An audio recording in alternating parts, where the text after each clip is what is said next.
Hello friends, good morning. നമ്മുടെ Kerala TV സീരിയലിലേക്ക് എല്ലാവർക്കും സ്വാഗതം. അറിയാതെ നമ്മുടെ മീനുവിൻ്റെ നാവിൽ നിന്ന് അമ്മയുടെ വാക്ക് അവൻ അനുസരിച്ചു എന്ന് കേട്ടപ്പോഴത്തേക്ക് ആകാശ് അതിൽ പിടിച്ച് കയറി. ഏതമ്മയുടെ വാക്ക്? നീ എന്തീ പറഞ്ഞേന്ന് പെട്ടെന്ന് അത് ഉരുണ്ട് കളിച്ച്. ദേവി അവിടുത്തെ ദേവിയുടെ കാര്യം ഞാൻ പറഞ്ഞേ. ദേവി പറഞ്ഞാൽ പിന്നെ ആരിന് കേൾക്കാതിരിക്കാൻ പറ്റുമോ എന്നൊക്കെ ചോദിക്കാം. അപ്പം ആ മനസ്സ് മാറ്റാനൊന്നും സാധിക്കില്ല എന്നൊക്കെ പറഞ്ഞു. ദേവി മഹാമായേ, ഈ കുഴപ്പങ്ങളെല്ലാം മാറ്റി നേരായ വഴി നിർത്തണേ എന്നൊക്കെ പറഞ്ഞ് ഭയങ്കര പ്രാർത്ഥനയാണ് മീനു. എനിക്കെന്തോ നമ്മുടെ കുടുംബത്തിൽ എന്തൊക്കെയോ കുഴപ്പങ്ങൾ വരാൻ പോകുന്ന പോലെ തോന്നുകയാണെന്ന് പറയുമ്പോൾ, ഇല്ല ആകാശ്, എന്തു കാര്യവും നമ്മൾ ഒറ്റക്കെട്ടായിട്ട് തന്നെയല്ലേ നേരിട്ടിരുന്നേ, ഇതും അങ്ങനെ തന്നെ നമ്മൾ നേരിടും. ആകാശ് വെറുതെ ടെൻഷൻ അടിക്കല്ലേ, ഈ വിഷമം ഇതെല്ലാം മാറും, ധൈര്യമായിട്ടിരിക്കുക ആകാശ് എന്നും പറഞ്ഞ് സമാധാനിപ്പിക്കുമോ. പക്ഷെ മീനു, അച്ഛൻ്റെ ആഗ്രഹം ഒന്നും തന്നെ സാധിക്കുന്നില്ലല്ലോ. നമ്മുടെ വിവാഹം അച്ഛൻ വിചാരിച്ചതുപോലെയൊന്നും ആയിരുന്നില്ല. പിന്നെ ആനന്ദേട്ടൻ്റെ കല്യാണമാണെങ്കിൽ അത് നടക്കുന്നുമില്ല. ഇപ്പോൾ താണ്ടെ ആര്യൻ്റെ കല്യാണം അതിങ്ങനെയും ആയി. എന്താടോ, അച്ഛൻ ഇതൊന്നും താങ്ങാനായിട്ട് പറ്റുന്നതല്ലടോ എന്നൊക്കെ പറഞ്ഞുകൊണ്ട് ഇങ്ങനെ പറയാട്ടോ നമ്മുടെ ആകാശ്.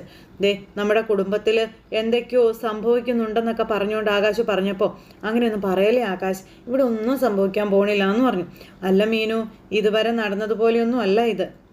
കാര്യങ്ങളൊക്കെ വലിയ കുഴപ്പങ്ങളിലേക്ക് പോകുമെന്ന് എൻ്റെ മനസ്സ് പറയുന്നതെന്നും പറഞ്ഞുകൊണ്ട് ആകാശ് ഇങ്ങനെ പറഞ്ഞപ്പം മീനു ആണെങ്കിൽ ടെൻഷൻ അടിച്ച് നിൽക്കുക. ഇതേ സമയത്ത് നമ്മുടെ ബാലനെയാണ് കാണിക്കുന്നത്. ഇരുട്ടിൽ ഇങ്ങനെ എങ്ങോട്ടൊന്നില്ലാതെ പെരുവഴിയിലൂടെ നടക്കുക. ബാലൻ്റെ മനസ്സ് നിറയെ നമ്മുടെ അനന്തനും അച്യുതനും പറഞ്ഞത് ഇങ്ങനെ കിടക്കുക കേട്ടോ. അങ്ങനെ ചിന്തിച്ച് നമ്മുടെ ബാലൻ ഇങ്ങനെ നടന്ന് കുറേ അങ്ങ് പോയി. കുറച്ച് ദൂരം ചെന്ന് കഴിഞ്ഞപ്പം കടയിലേക്ക് പോകാനാണ് തോന്നിയത്. നേരെ ഗോമതി സ്റ്റോഴ്സിലേക്ക് ചെന്നു. അവിടെ ചെന്ന് കട തുറന്ന് അതിനകത്ത് കയറി ഇങ്ങനെ നിൽക്കുകയാണ്. അവർ പറഞ്ഞ കാര്യങ്ങളെല്ലാം. എന്നിട്ട് ഈ കട ഇങ്ങനെ മൊത്തത്തിൽ ഇങ്ങനെ നോക്കുക. അങ്ങനെ കട മൊത്തത്തിൽ നോക്കി ഓരോ സാധനങ്ങൾ ഇങ്ങനെ എല്ലാം നോക്കിയെടുത്തു. അതിനുശേഷം ഒരു പായ, അതായത് ഒരു ചാക്ക്, ചുമ്മാ ഒരു ചാക്ക് വിരിച്ച് അതിലങ്ങോട്ട് അങ്ങ് ഇരുന്നിട്ട് ഓരോന്ന് നമ്മുടെ ബാലൻ ഇങ്ങനെ ആലോചിക്കുക കേട്ടോ. ബാലൻ അങ്ങനെ ആലോചിച്ച് കടയിലിരുന്ന് ഉറങ്ങിപ്പോയി. അപ്പോഴാണ് ആനന്ദ് കടയിലേക്ക് വരുന്നത്. വന്നപ്പോൾ അച്ഛനെ കണ്ടു. അപ്പോഴാണ് ആനന്ദിനൊന്നും സമാധാനമായത്. അച്ഛാന്നും പറഞ്ഞ് വിളിച്ചു. എന്താ അച്ഛാ അതെന്ന് ചോദിച്ച് അടുത്തേക്ക് കയറി ചെല്ലുക. അച്ഛാ, വീട്ടിലെല്ലാവരും വിഷമിച്ചിരിക്കുക, അച്ഛൻ വന്നേ, നമുക്ക് വീട്ടിൽ പോകാമെന്ന് പറഞ്ഞ് മകൻ അച്ഛൻ്റെ അടുത്തേക്ക് വരുന്നു. ബാലൻ മൈൻഡ് ചെയ്യുന്നില്ല കേട്ടോ. വാ അച്ഛാന്നും പറഞ്ഞ് വിളിച്ചപ്പോൾ, ഞാൻ കുറച്ച് നേരം ഒന്ന് ഒറ്റയ്ക്ക് ഇരിക്കട്ടെ എന്ന് ബാലൻ പറഞ്ഞു. നീ പൊയ്ക്കോളാനും പറഞ്ഞു.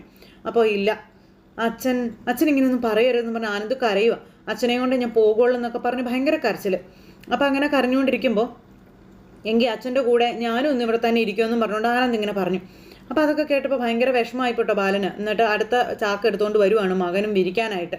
അങ്ങനെ ചാക്കെടുത്ത് വിരിച്ച് മകനും വന്ന് അച്ഛൻ്റെ കൂടെ ഇരിക്കുന്നു. ഈ സമയത്ത് ആനന്ദ് ഫോൺ വിളിക്കുവാണ്. അപ്പോൾ ഫോൺ വിളിച്ചു. അപ്പോൾ എല്ലാവരും കൂടെ കേൾക്കാനായിട്ടുള്ള ആകാംക്ഷയിൽ ഇരിക്കുക. എടുത്തു ലൗഡ് സ്പീക്കറിൽ ഇട്ടിട്ട്, ആരും പ്രയാസപ്പെടണ്ട, അച്ഛൻ്റെ കൂടെ ഞാനുണ്ട്, നിങ്ങൾ സമാധാനമായിട്ടിരിക്കുന്നു പറഞ്ഞുകൊണ്ട് ആനന്ദ് എല്ലാവർക്കും സമാധാന വാക്കുകൾ പറഞ്ഞു കൊടുത്തു. ആരും ഒന്നും ഓർത്ത് വിഷമിക്കണ്ട, ആരിനും ഇത്രയെയും വിഷമിപ്പിക്കണ്ട എന്നും പറയുവാണ് ആനന്ദ്. പിന്നെ അച്ഛൻ ഒരിടത്തും പോയിട്ടില്ല എന്ന് അറിയിച്ചേക്കാനും പറഞ്ഞു. അപ്പോൾ ശരി ചേട്ടാ എന്നും പറഞ്ഞുകൊണ്ട് ഫോൺ അങ്ങ് കട്ട് ചെയ്തു. പിന്നെ ചേട്ടാ, അതെ അച്ഛൻ പ്രയാസത്തിലാണ്, അത് ഞങ്ങൾക്കറിയാം. അപ്പോൾ ആനന്ദ് ഇങ്ങനെ ഇതൊക്കെ കേട്ടുകൊണ്ട് നിൽക്കും. അതെല്ലാം ബാലും കേൾക്കുക. അമ്മ സംസാരിച്ച അച്ഛൻ വരുമോ എന്ന് ചോദിച്ചു. ഇനിയിപ്പോൾ അച്ഛനോട് ആരും ഒന്നും സംസാരിക്കണ്ട, അച്ഛൻ ഒറ്റയ്ക്ക് ഇരിക്കട്ടെ എന്ന് ആനന്ദ് പറഞ്ഞു.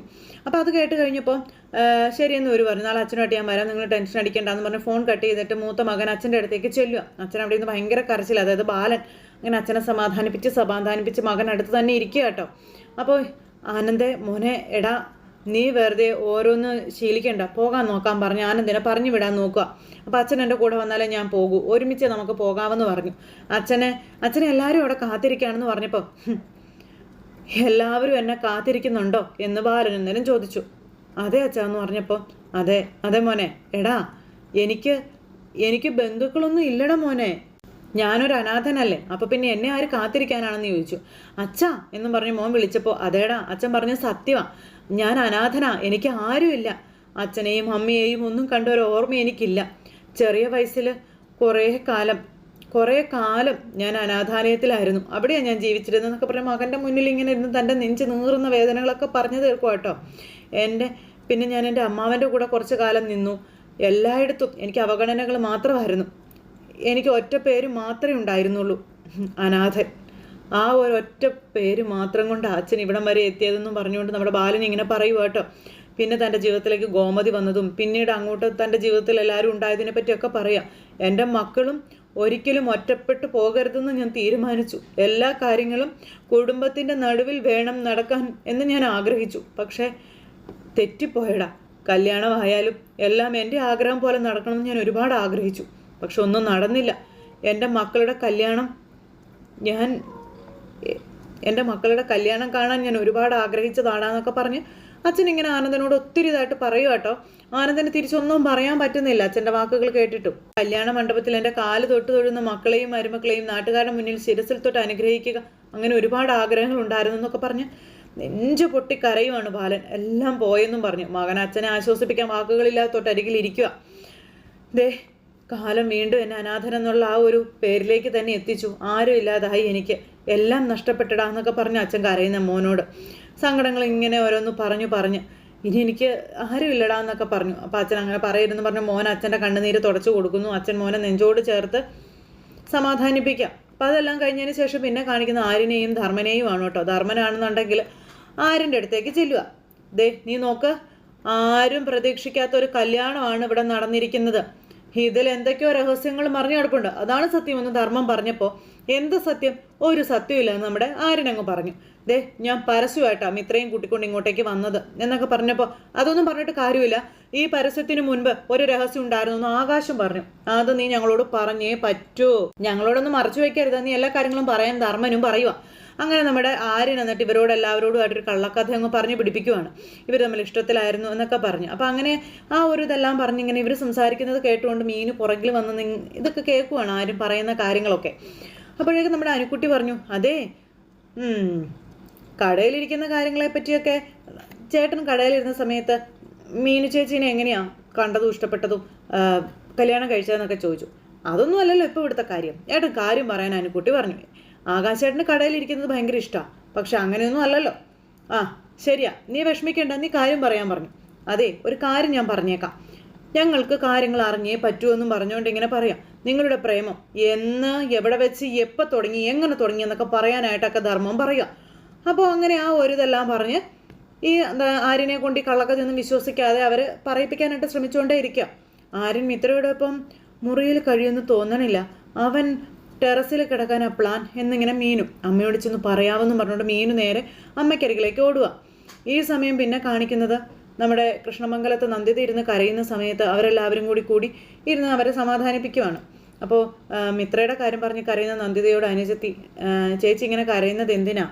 മിത്രമോളുടെ കല്യാണത്തിനൊപ്പം അലോഹിൻ്റെ കല്യാണം മുടങ്ങിയില്ലേ തുടങ്ങിയ കാര്യങ്ങളൊക്കെ പറയുന്നു കേട്ടോ. ഒരേപോലെയുള്ള ദുഃഖമല്ലേ നമ്മൾ അനുഭവിക്കുന്നത്, ചേച്ചി വിഷമിക്കാതിരിക്കാനൊക്കെ പറഞ്ഞുകൊണ്ട് അനിയത്തിയെ സമാധാനിപ്പിക്കുക. ആലോചിച്ചിട്ട് സഹിക്കാൻ പറ്റുന്നില്ല രാജശ്രീ എന്നും പറഞ്ഞുകൊണ്ട് ഭയങ്കര കരച്ചിലും നന്ദിത. അപ്പം നന്ദിതേ എന്തിനാ കുഞ്ഞെ നീ ഇങ്ങനെ കരയുന്നേ? അപ്പം കരയുന്നത് എന്തിനാണെന്നോ അമ്മയ്ക്ക് അറിയില്ല എന്തിനാ കരയുന്നതെന്നോ. 2 കല്യാണമാണ് മുടങ്ങിയിരിക്കുന്നത്, എല്ലാം ഇത്ര കാരണമല്ലേ എന്നൊക്കെ രാജശ്രീ പറയുമ്പോൾ എന്നാൽ ഞാനൊരു കാര്യം നിങ്ങളോട് പറയട്ടെ എന്ന് നീ പറഞ്ഞു. അപ്പം എന്താ അമ്മയെന്ന് ചോദിച്ചപ്പം അലോഹിൻ്റെ കല്യാണം മുടങ്ങിയതിൽ എനിക്ക് വലിയ വിഷമമുണ്ട്, പക്ഷെ മിത്രയുടെ കാര്യത്തിൽ ഞാൻ ഭയങ്കര സന്തോഷത്തിലാണെന്ന് പറഞ്ഞു. അമ്മ എന്തൊക്കെയാ പറയുന്നതെന്ന് ചോദിച്ചു രാജശ്രീ. അപ്പോൾ ഞാൻ പറഞ്ഞത് കേട്ടില്ലേ, മിത്ര ആര്യനെ കല്യാണം കഴിച്ചതിൽ എനിക്ക് വളരെയേറെ സന്തോഷമാണെന്ന്. അമ്മേ ഏതോ ഒരുത്തനെയല്ല അവൾ കണ്ടുപിടിച്ചിരിക്കുന്നത്, നമ്മുടെ കുടുംബത്തിലെ നമുക്കറിയാവുന്ന പയ്യനെയാണ്. എന്താ ശരിയല്ലേ? എന്തെങ്കിലും ദുർശീലം അവനുണ്ടോ? വീട്ടുകാരെ സ്നേഹിക്കുന്നവനല്ലേ അവൻ? നമ്മുടെ മോളെ പൊന്നുപോലെ അവൻ നോക്കിക്കോളൂ എന്നൊക്കെ പറഞ്ഞ് അമ്മ ഇങ്ങനെ പറയുമ്പോൾ നന്ദിതയുടെ ഉള്ളിലെ തീ ഇങ്ങനെ പതുക്കെ അണഞ്ഞുകൊണ്ടേ വരികയാണ്. അങ്ങനെ ഈ കാര്യമെല്ലാം കേട്ടപ്പോൾ അവർ സമാധാനമായി. എന്നിട്ട് നിങ്ങൾ കരച്ചിലൊക്കെ നിർത്തി പോയി കിടന്ന് ഉറങ്ങാൻ നോക്കാൻ പറഞ്ഞ് അമ്മ അവിടെ നിന്ന് എഴുന്നേറ്റ് പോയി. പോയി കഴിഞ്ഞപ്പോൾ നന്ദിതയുടെ മുഖത്ത് ചെറിയൊരു പുഞ്ചിരിയൊക്കെ വിടർന്നു. പിന്നെ കാണിക്കുന്നത് ബാലൻ വീണ്ടും മോൻ്റെ മുന്നിൽ നിന്ന് ഇങ്ങനെ തൻ്റെ നിസ്സഹായത വിളിച്ച് പറഞ്ഞുകൊണ്ടിരിക്കുമ്പോൾ, അച്ഛനൊന്നും പറ്റിയിട്ടില്ല, അച്ഛനൊന്നും വന്നിട്ടില്ല, അച്ഛനൊന്നും വരാൻ ഞങ്ങൾ സമ്മതിക്കേയില്ല എന്ന് ആനന്ദ് പറയുവാണ്. അങ്ങനെ കരഞ്ഞുകൊണ്ട് പറയാം, അച്ഛനെ പോലെ ഇത്രയും സ്നേഹമുള്ള ഒരു അച്ഛനെ കിട്ടിയത് ഞങ്ങളുടെ ഭാഗ്യമാണ് എന്നൊക്കെ പറഞ്ഞുകൊണ്ട് നമ്മുടെ ആകാശ് ഇങ്ങനെ ഇരുന്ന് ആനന്ദ് ഇങ്ങനെ പറയാട്ടോ, എന്നെ അച്ഛനായി കിട്ടിയത് നിങ്ങളുടെ ഭാഗ്യമാണെങ്കിൽ പിന്നെ അവരെന്താടാ എന്നെ കല്യാണത്തിന് വിളിക്കാതിരുന്നതെന്ന് ചോദിച്ചു. ദേ ഇന്ന് എൻ്റെ കല്യാണമാണ്, അച്ഛൻ വരണമെന്ന് പറഞ്ഞ് എന്താടാ അവരെന്നെ വിളിക്കാഞ്ഞേ എന്ന് നമ്മുടെ ബാലൻ ഇങ്ങനെ ചോദിക്കുക കേട്ടോ. അതൊക്കെ കേട്ടപ്പോൾ ആനന്ദിന് പറയാൻ വാക്കുകളില്ല. ദൂരെ മാറി നിന്നെങ്കിലും എനിക്ക് ആകാശിൻ്റെയും ആര്യൻ്റെയും കല്യാണം കാണാൻ പറ്റുമായിരുന്നില്ലേടാ എന്നും ബാലൻ ഇങ്ങനെ ചോദിക്കുവാണേ. എൻ്റെ അച്ഛൻ ഇങ്ങനെ കരയില്ലേന്നും പറഞ്ഞ് ഭയങ്കരമായിട്ട് വിഷമിക്കുന്നു. അച്ഛനെ ഞങ്ങൾക്ക് പണ്ട് മുതലേ പേടിയായിരുന്നു അതുകൊണ്ടാ അവരൊന്നും പറയാതിരുന്നത് എന്നൊക്കെ പറഞ്ഞിങ്ങനെ ആനന്ദ് പറയുക കേട്ടോ. പിന്നെ എന്നോടും അമ്മയോടും ഒന്നും പറഞ്ഞിട്ടില്ലല്ലോ. പോട്ടെ, എൻ്റെ അച്ഛനൊന്ന് ക്ഷമിക്കാൻ പറഞ്ഞ് ആനന്ദ് ഇങ്ങനെ സമാധാനിപ്പിച്ചുകൊണ്ടേ ഇരിക്കുവാണ്. ബാലൻ തോറ്റുപോയടാ മോനെ എന്നൊക്കെ പറഞ്ഞുകൊണ്ട് അവിടെ അങ്ങനെ ഇരിക്കുന്നു.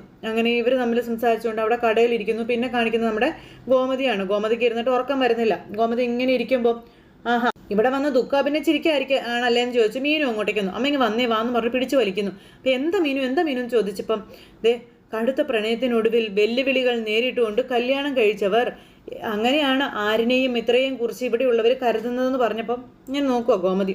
അല്ല എന്നിട്ട് ഇപ്പോൾ രണ്ടുപേരും കൂടി രണ്ടിടത്തെന്ന് പറഞ്ഞാൽ സംശയം വരില്ലേ എന്നൊക്കെ ചോദിച്ചു. ഗോമതിക്ക് ആകെ ടെൻഷനായി എന്താകും എന്നോർത്ത്. ദേ ഇനി മറ്റുള്ളവർക്ക് സംശയം വരുന്നില്ലെന്ന് തന്നെ ഇരിക്കട്ടെ, മിത്രയ്ക്ക് സഹിക്കാൻ പറ്റുന്നതാണോ എന്നൊക്കെ ഇങ്ങനെ ചോദിക്കുക. ദേ മിത്രയോട് കാണിക്കുന്ന നീതികേടല്ലേ അമ്മേ അതെന്നൊക്കെ പറഞ്ഞുകൊണ്ട് മീനു. ദേ കല്യാണം അവരായിട്ട് എടുത്ത തീരുമാനമാണെങ്കിലും നമ്മളതെല്ലാം അങ്ങ് അംഗീകരിക്കാൻ പാടില്ല എന്നൊക്കെ പറഞ്ഞുകൊണ്ട് മീനു ഇങ്ങനോട് കിടന്നെങ്കിൽ പറയാം. അപ്പം ഞാൻ ചെന്ന് വിളിച്ചാലും അവനൊരു പക്ഷെ വരുന്നില്ലെന്ന് പറഞ്ഞാൽ എന്ത് ചെയ്യും എന്ന് ഗോമതി മീനുവിനോട് ചോദിച്ചു. വരുന്നില്ലെന്ന് പറഞ്ഞാലും അമ്മ പിടിച്ചു വലിച്ച് കൊണ്ടുവരണം, അതല്ലേ ചെയ്യേണ്ടത്. അവനെ കൊണ്ട് കല്യാണം കഴിപ്പിക്കാൻ പറ്റുമെങ്കിൽ ആ മുറിയിൽ എത്തിക്കാനാണോ അമ്മയ്ക്ക് പ്രയാസം? ദേ അമ്മ വിചാരിച്ച കാര്യങ്ങളൊക്കെ പുഷ്പം പോലെ നടക്കുമെന്ന് പറഞ്ഞു. അതല്ല അവനുമായിട്ടൊരു തർക്കമെല്ലാം ഉണ്ടായാലേ എല്ലാവരും അത് കേൾക്കില്ലേ എന്ന് ചോദിച്ചു. അമ്മ തന്ത്രപരമായിട്ട് കൈകാര്യം ചെയ്താൽ മതി അമ്മേ. എന്തായാലും രാത്രിയിൽ ഞാനും ആകാശം തമ്മിൽ ഒരു മുറിയിൽ കഴിയാൻ പറ്റിയില്ലേ. അല്ല അമ്മയും കൂടെ ചേർന്ന് അന്ന് അതിനമ്മ അനുവദിച്ചില്ല എന്ന് പറഞ്ഞപ്പം മോളെ അമ്മ ഒരിക്കലും അങ്ങനെ ചിന്തിച്ചിട്ടില്ല എന്ന് ഗോമതി പറയുക. അന്നത്തെ ഒരു ദേഷ്യത്തിൽ ഞാൻ നിന്നോട് സംസാരിച്ചില്ല എന്നുള്ളത് സമ്മതിച്ച കാര്യം തന്നെയാണ്. പക്ഷെ അതൊക്കെ പോട്ടെ അമ്മേ, ആര് കാരണമായാലും എനിക്ക് രാത്രി ഇല്ലായിരുന്നു എന്ന് നമ്മുടെ മീനു പറഞ്ഞു. ദേ അതിനി ഇവിടെ ആവർത്തിക്കാൻ പാടില്ല എന്നും പറഞ്ഞുകൊണ്ട് പറയുന്നു നമ്മുടെ മീനു. പിന്നെ ആര്യയും മിത്രനും ഒരുമിച്ചൊരു മുറിയിൽ കഴിയണം അമ്മേ, അതാ വേണ്ടത്. ഒന്നിച്ച് കഴിയുമ്പോൾ ആദ്യമൊക്കെ തർക്കവും അഭിപ്രായ വ്യത്യാസങ്ങളും മറ്റെല്ലാം ഉണ്ടാകും. പക്ഷേ ക്രമേണ അവർ തമ്മിൽ അടുത്തോളും അമ്മയെന്ന് മീനു. അപ്പം നീ പറയുന്നതൊക്കെ നേരാ, നീ ഒരു കാര്യം ചെയ്ത് നീ പാല് തിളപ്പിക്കാൻ, ഞാൻ ചെന്ന് അവനെ വിളിച്ചുകൊണ്ട് വരാമെന്ന് പറഞ്ഞു ഗോമതി വിളിക്കാൻ പോവുക. അമ്മ ചെന്ന് വിളിച്ചുകൊണ്ട് വന്നേ, പാലൊക്കെ അടുക്കളയിൽ ഉണ്ടാകും, പാലൊക്കെ ഞാൻ സെറ്റ് ചെയ്തോളാം അമ്മ ചെല്ലാൻ പറഞ്ഞിങ്ങനെ നമ്മുടെ മീനും അമ്മയെ പറഞ്ഞു വിട്ടിട്ട് മീനും അവിടെ ഇങ്ങനെ നിൽക്കുന്നിടത്ത് ഇന്നത്തെ കഥ അവസാനിച്ചു. അപ്പോൾ എല്ലാവരും കാണില്ലേ, ആരും മിസ് ചെയ്ത് കളയരുതേ. എന്തായാലും ഇന്നത്തെ നല്ലൊരു സൂപ്പർ ഹിറ്റ് വിശേഷമായിരിക്കും എന്നുള്ള കാര്യത്തിൽ ഉറപ്പുണ്ട്. അപ്പോൾ എല്ലാവർക്കും നല്ലൊരു ദിവസം ആശംസിച്ചുകൊണ്ട് നടത്തുന്നു. Thank you.